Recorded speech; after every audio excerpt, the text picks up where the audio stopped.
सर्वेभ्यो नमो नमः। सभी को नमस्कार। आज हम अपना नेक्स्ट टॉपिक पढ़ने जा रहे हैं प्रत्यय। प्रत्यय प्रकरण को हम पढ़ेंगे। आज हमें बहुत ही साधारण से प्रत्यय जो 9th क्लास के सिलेबस में भी है, कत्वा, तुमुन और ल्यप के बारे में पढ़ने जाएंगे। तो सबसे पहले हमें समझना है कि प्रत्यय क्या होता है, किसे कहते हैं प्रत्यय। प्रतीयते विधीयते इति प्रत्यय।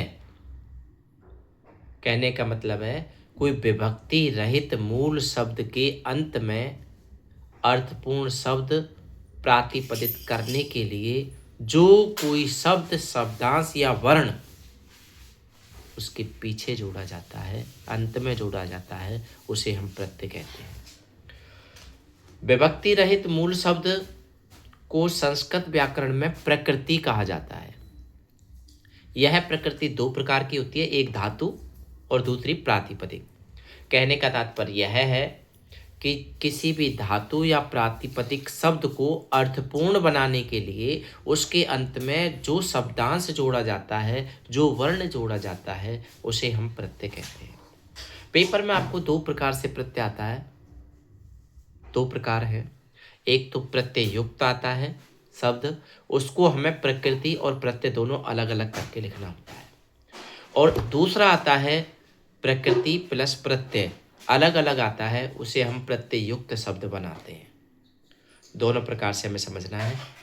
प्रत्यय युक्त शब्द को प्रकृति और प्रत्यय दोनों में अलग अलग प्लस का निशान लगा के अलग अलग लिखना है, और जब एक साथ जोड़ अलग अलग आता है तो हमें एक जोड़ करके लिखना है उनको।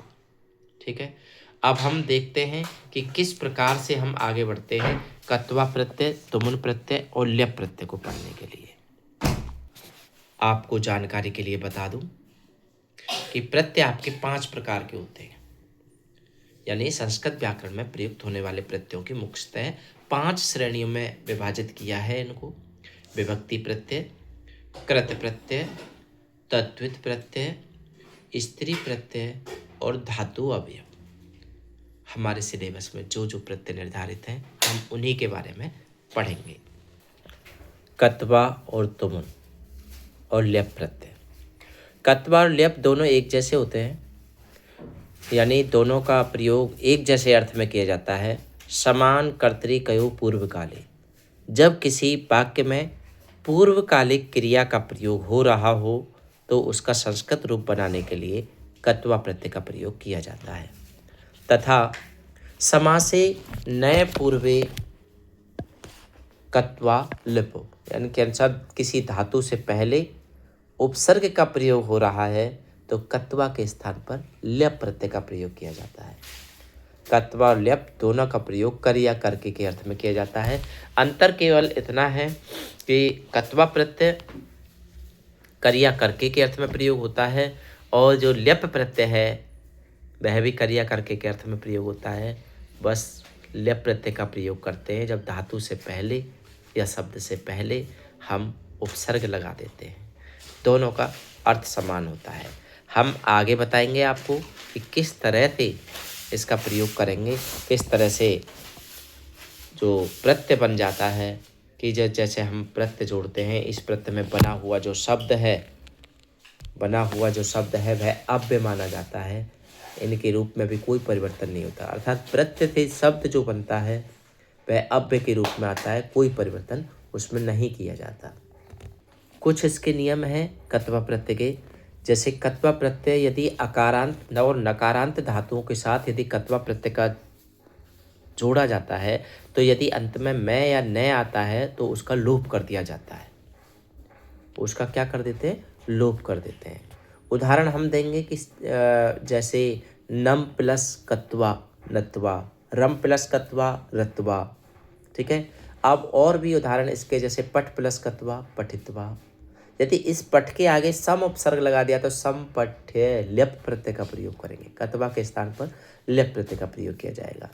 इसी प्रकार से भू धातु में सीधा भूतवा, यदि इसके आगे सम उपसर्ग लगा दिया या और कोई सा उपसर्ग लगा दिया तो सम भूय ऐसे बन जाएगा, क्योंकि ल्यप का यह शेष रहता है, कत्वा का त्वा शेष रहता है।